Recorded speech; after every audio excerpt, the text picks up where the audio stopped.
सामान्य सभामुख महोदय, हाम्रो देशको सुदूरपश्चिम प्रदेशको दार्चुला जिल्लाको लिम्पियाधुरा, कालापानी र लिपुलेक क्षेत्र सबै सुगौली सन्धि र त्यसपछिका सबै अभिलेखहरू, दस्तावेज, पत्राचार र व्यवहारबाट नेपालको भूमि रहेको कुरा प्रष्ट छ। म यो सम्मानित सदनलाई 2056 सालको एउटा स्मरण पनि गराउन चाहन्छु। 2056 सालसम्म लिपुलेक र सीतापुल भन्ने ठाउँमा त दक्षिणतिर र उत्तरतिर नेपालको प्रहरी चौकी नै थियो। त्यसपछि जब नेपाल द्वन्द्वमा जानुपर्ने अवस्था आयो, त्यसपछि मात्रै ती चौकीहरू त्यहाँबाट विस्थापित भएका हुन्। र अहिले यो छोटो समयमा कुन कुन दस्तावेज, कुन कुन अभिलेख, कुन कुन तथ्यले नेपालको त्यो कसरी भूमि हो भन्नेतर्फ प्रवेश गर्न सम्भव छैन। म यति मात्र भन्न चाहन्छु, यो नेपालको भूमि जो भारतले अतिक्रमण गरेको छ, त्यो अतिक्रमणलाई नक्सामा अङ्कित गरेर सबभन्दा पहिले असल छिमेकीको सम्बन्धमा समस्या उत्पन्न गर्ने काम भारतले नै गरेको, नेपालले त्यो काम गरेको होइन। नक्सा पहिले प्रकाशित गर्ने काम पनि नेपालले गरेको होइन। र त्यसपछि पनि नेपाल सरकारको तर्फबाट, नेपालको तर्फबाट बारम्बार भारतीय पक्षसँग जुन सचिव स्तरीय वार्ता गर्ने भन्ने पहिले सहमति भएको थियो, त्यो कुरालाई स्मरण गराउँदै वार्ताको लागि आग्रह भएको छ, अनुरोध भएको छ। तर एउटा असल छिमेकी तथ्यको आधारमा वार्ताबाट समस्या समाधान गर्ने आशय मनसायका साथ सक्रियता नदेखाएको पनि भारतले नै हो। यो पनि हामीले हेक्का राख्नुपर्ने कुरा छ। त्यसको साथसाथै यो आज जुन हामीले नेपालको संविधानको अनुसूची 3 मा रहेको नेपालको नक्सालाई हाम्रो आफ्नो भूमि अङ्कित गरेर त्यसलाई प्रकाशित गर्ने कुरा यहाँ प्रस्तावको रूपमा आएको छ। यो प्रस्ताव नेपाली जनताको देशभक्तिपूर्ण भावनाको अभिव्यक्ति हो र यो सबै वर्ग, जाति, लिङ्ग, समुदाय र क्षेत्रका जनताको साझा आकाङ्क्षा हो। मानिसहरूका वेशभूषा फरक हुन सक्दछन्, भाषा फरक हुन सक्दछन्, हिमालमा बस्न सक्छन् कोही तराई मधेसमा, कोही पूर्व, कोही पश्चिम। जबसम्म राजनीतिक दल, पार्टी र व्यक्तिले देशको सर्वोपरि हितको लागि काम गरिरहन्छ, ती सबै देशभक्त हुन्छन्। ती व्यक्तिहरू मात्रै, त्यति बेला त्यस्तो व्यक्तिहरूमाथि मात्रै प्रश्न उत्पन्न हुन्छ जसले नेपालको स्वतन्त्रता, स्वाधीनता, सार्वभौमसत्ता, अखण्डता, स्वाभिमानलाई स्थापित गर्ने कुरालाई कुनै प्रस्ताव ल्याएर त्यसप्रति भ्रम सिर्जना गर्नु खोज्छ कसैले त्यसको विरोध गर्छ, त्यस्तो प्रति मात्रै नेपाली देशभक्त जनताहरूले प्रश्न उठाउने गरेका छन्। त्यसकारण यहाँ भाषा, वेशभूषा, को व्यक्ति कुन क्षेत्रमा बस्छ, कसले कुन राजनीतिक दल अनुसरण गरेको छ भन्ने प्रश्न होइन। त्यसमा मलाई लाग्छ सम्पूर्ण देशभक्त नेपालीहरू एकदमै प्रष्ट छन् र मैले जुन पार्टीको प्रतिनिधित्व गर्छु, मेरो पार्टी त्यसमा स्पष्ट छ। त्यसमा कुनै पनि विभेद र अन्यथा विचार हुन सक्दैन। हामीले जुन प्रकारले अहिलेसम्म हाम्रो सिमानाको रक्षाको कुरालाई अगाडि बढाएका छौँ, यो अन्तर्राष्ट्रिय कानुन पनि सम्मत छ।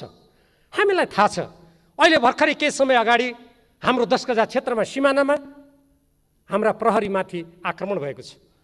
कहिले हाम्रो नेपालका बासिन्दामाथि कञ्चनपुर जिल्लामा जानुहोस् या अरू कुनै जिल्लामा हामीले देखेका छौँ, त्यहाँ बाहिरबाट सुरक्षाकर्मी आएर हाम्रो नागरिकमाथि आक्रमण भएको छ। हामीले त्यस्तो कुरा मात्रै अन्तर्राष्ट्रिय कानुन सम्मत भएन, असल छिमेकीको नीति अनुरूप भएन हामीले भनेका छौँ। आफ्नो देशको भूभागलाई जसरी भारत या अरू मुलुकहरूले सुरक्षा गर्न तत्परता देखाउँछ, त्यसको लागि उसले पहल गर्छ, प्रयत्न गर्छ। हामीले गर्दा पनि हाम्रा सबै मित्रहरूले, विशेष गरी भारतसँगको यो प्रसङ्ग आएको हुनाले भारत सरकार र भारतीय जनताले पनि सकारात्मक रूपमा लिनुपर्दछ। प्रत्येक देशले आफ्नो राष्ट्रिय सुरक्षा, राष्ट्रिय हितको लागि जब उसले आफूले काम गर्दा आफ्नो कानुन, आफ्नो संविधान र आफ्ना अन्य सरकारी दस्तावेजहरूमा तदनुकूल परिवर्तन गर्छ, त्यहाँ स्थापित गर्छ भने नेपालले पनि त्यो गर्ने कुरालाई स्वाभाविक रूपमा लिनुपर्दछ। आज हामीले जुन हाम्रो संविधानको, नेपालको संविधानको अनुसूची 3 मा लिम्पियाधुरा, कालापानी, लिपुलेकलाई समेत समावेश गरेर हामीले अब यसमा संशोधन गर्दैछौँ र यी सबै कुरालाई त्यहाँ समाहित गर्दैछौँ। नक्सामा हामीले यो राख्ने कुराको राजनीतिक महत्त्व छ र यसले आजको हाम्रो पुस्ता र भोलि आउने पुस्तालाई पनि आफ्नो भौगोलिक अखण्डताको लागि दृढतापूर्वक अग्रसर हुने एउटा फराकिलो मार्ग प्रशस्त गरेको छ। यसको लागि म नेपाल कम्युनिस्ट पार्टी जसको म प्रतिनिधित्व जुन पार्टीको म प्रतिनिधित्व गर्दछु र त्यो पार्टीले नेतृत्व गरेको सरकार, म दुईटैलाई हार्दिक धन्यवाद दिन चाहन्छु। हामीले निरन्तर नेपालको सार्वभौमसत्ता, स्वतन्त्र, अखण्डताको रक्षाको लागि नेपाली जनताले उठाएको आवाजलाई हामीले स्वागत गरेका छौँ।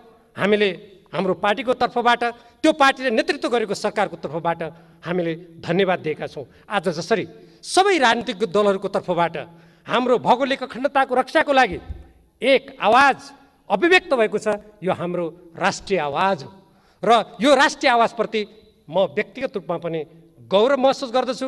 मलाई लाग्दछ आज देशभरिका प्रत्येक देशभक्त नेपालीहरू गौरवान्वित भएको हुनुपर्दछ।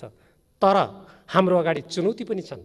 हामीले नक्सामा हाम्रो भूभागलाई अङ्कित त गऱ्यौँ, तर त्यसलाई हामीले व्यवहारिक रूपमा प्राप्त गर्नको लागि त्यहाँ हाम्रो प्रशासनिक सबै गतिविधिहरू अगाडि बढाउनको लागि त्यहाँ रहेका भारतीय फौजलाई तुरुन्तै फिर्ता पठाउनको लागि हामीले आगामी दिनमा कूटनीतिक कुशलता, पहल कदमी, राष्ट्रिय एकताका साथ अगाडि बढ्नुपर्नेछ।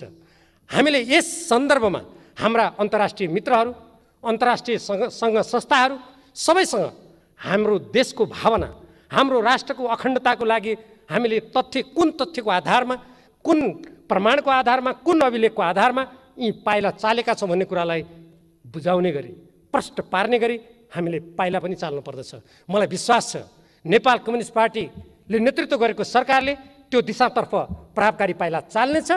निसन्देह नै त्यो सरकारको पछाडि आम देशभक्त नेपाली जनताहरूको सहयोग, साथ र समर्थन रहनेछ।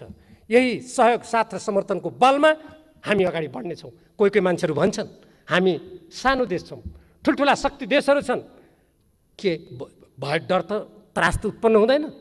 हामीभन्दा धेरै भूगोलको दृष्टिकोणले, जनसङ्ख्याको दृष्टिकोणले साना देशहरूले कूटनीतिक दृष्टिकोणबाट, सुरक्षाको दृष्टिकोणबाट र अन्तर्राष्ट्रिय क्षेत्रमा काम गर्ने दृष्टिकोणबाट आफ्नो सार्वभौमसत्ताको रक्षा मात्र होइन, ठुला ठुला शक्तिशाली मुलुकहरूलाई घुँडा टेकाएको पनि विश्व इतिहास छ। यसको अर्थ मैले हामी कसैलाई घुँडा टेकाउन जाउँ भनेको होइन। आफ्नो मातृभूमिको रक्षाको लागि जसरी यो सम्मानित सदनमा हाम्रो सम्पूर्ण नेपाली जनताको देशभक्तिपूर्ण आवाज एक स्वर, एक शक्ति भएर यहाँ प्रतिबिम्बित भएको छ, आगामी दिनमा पनि यही विश्वासका साथ चाहे टेबलमा वार्ता गर्दा होस्, चाहे हामीले भोलि व्यवहारमा त्यो ठाउँमा काम गर्दा होस्, अगाडि बढ्नुपर्छ। र त्यो आत्मविश्वास र त्यो तथ्य अभिलेखको आधारमा अगाडि बढ्ने हाम्रो कामले निसन्देह नै हाम्रो अतिक्रमण परेको हाम्रो मातृभूमिको हिस्सालाई हामी पूर्ण रूपमा आफ्नो सार्वभौमसत्तालाई व्यावहारिक रूपमा ल्याइ छोड्नेछौँ। यस प्रसङ्गमा हामीले हाम्रो सम्पूर्ण सिमानालाई सुरक्षा गर्नेतर्फ पनि सोच्नुपर्छ। सुस्ताको प्रसङ्ग छ, इलामको सन्दकपुरमा जानुहोस् त्यसको प्रसङ्ग छ, कञ्चनपुरको प्यारातालमा जानुहोस् त्यसको प्रसङ्ग छ, अनेकौँ प्रसङ्गहरू छन्। यहाँ सबै कुराहरू अहिले उल्लेख गर्न सम्भव छैन। यो यस्तो उपयुक्त बेला हो जहाँ हाम्रो भौगोलिक अखण्डताको रक्षाको राष्ट्रिय चेतना जागृत भएको छ। हामी एक मत भएका छौँ। यस्तो बेलामा असल छिमेकीसँग हाम्रो कुनै पनि मतभेद नहोस्, विवाद नहोस्, हामी सुमधुर सम्बन्ध कायम गरौँ। हामी उचाइमा सम्बन्ध गयो, विशाल भयो भन्छौँ, त्यो व्यवहारमा प्रमाणित हुनुपर्दछ। जब हाम्रा कुनै पनि छिमेकीले या हाम्रो कुनै पनि मित्र राष्ट्रले अब हाम्रो सार्वभौमसत्ता, हाम्रो स्वाधीनता, हाम्रो आत्मनिर्णयको अधिकारमा कुनै पनि प्रकारको हस्तक्षेप गर्दैनन्, त्यसमा सौहार्दपूर्ण व्यवहार गर्छन्, हाम्रो भूमिको सम्मान गर्छन्, हाम्रो आत्मनिर्णयको अधिकारको सम्मान गर्छन्, हाम्रो स्वतन्त्रताको सम्मान गर्छन्, अनि हामी ढुक्क हुनेछौँ। साँच्चीकै हाम्रो सम्बन्ध सुमधुर भएछ, साँच्चीकै त्यो उचाइमा पुगेछ। अन्यथा हामीले सचेत भएर ती अगाडिका समस्याहरू कुन रूपका छन्, कुन गहिराइका छन्, हामीले राम्ररी सोच्नु पर्दछ र राम्ररी बुझ्नु पर्दछ। र अब मलाई समय आए जस्तो लाग्छ। एक त कोरोना विषाणुको सङ्क्रमणको कारणले गर्दा पनि चाहे भारत होस् चाहे अरू देशहरू हुन्, सबैले आफ्ना सीमा सुरक्षाको कुरालाई धेरै महत्त्व दिएका छन्। हामी एउटा स्वतन्त्र देश हौँ। 1950 को सन्धिमा कहीँ पनि नेपालको सीमा अन्तर्राष्ट्रिय कानुनबाट नियमन हुने छैन भनेर कहीँ पनि लेखेको छैन। हामी त्यो कुरालाई पनि सम्झौँ। त्यसकारण अब अन्तर्राष्ट्रिय कानुनबाट हाम्रो सम्पूर्ण सीमालाई नियमन गर्नुपर्दछ। म आफू गृहमन्त्री हुँदाखेरिको मलाई एउटा स्मरण गराउन चाहन्छु सम्मान्य सभामुख महोदय। म त्यसपछि मेरो कुरालाई समाप्त पनि गर्न गइरहेको छु।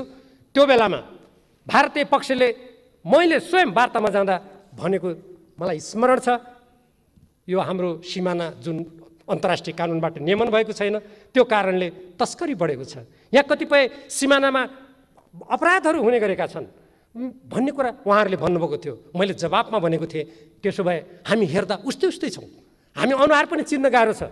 त्यसकारण महोदय त्यसो भए हामी अन्तर्राष्ट्रिय कानुनअनुसार नियमन गरौँ। त्यसपछि कुरा मोडियो। अहिलेको यो उपयुक्त बेला हो। त्यसकारण समग्रतामा दुई देशको बिचको सम्बन्धलाई समस्या रहित बनाउनको लागि पनि अन्तर्राष्ट्रिय कानुन बमोजिम हाम्रो सीमा नियमन गर्ने बेला आएको छ। हामी यसतर्फ पनि सोच्नको लागि म सम्बन्धित पक्षसँग विशेष आग्रह गर्न चाहन्छु। हो, जनता पनि राष्ट्रियता हो, त्यसमा कुनै शङ्का छैन। हामी तर भूमि पनि राष्ट्रियता हो। भूमिमा टेक्ने ठाउँ छैन, हाम्रा खुट्टा राख्ने ठाउँ छैन भने हामी शून्यमा तैरिन सक्दैनौँ। त्यसकारण जाँदै मलाई कवि माधव घिमिरेको एउटा कविताको सम्झना हुन्छ। चुलिन्छ कहाँ उचाइ हाम्रो हिमालय नरहे, चुलिन्छ कहाँ उचाइ हाम्रो हिमालय नरहे, रहौँला कहाँ नेपाली हामी नेपालै नरहे। धन्यवाद।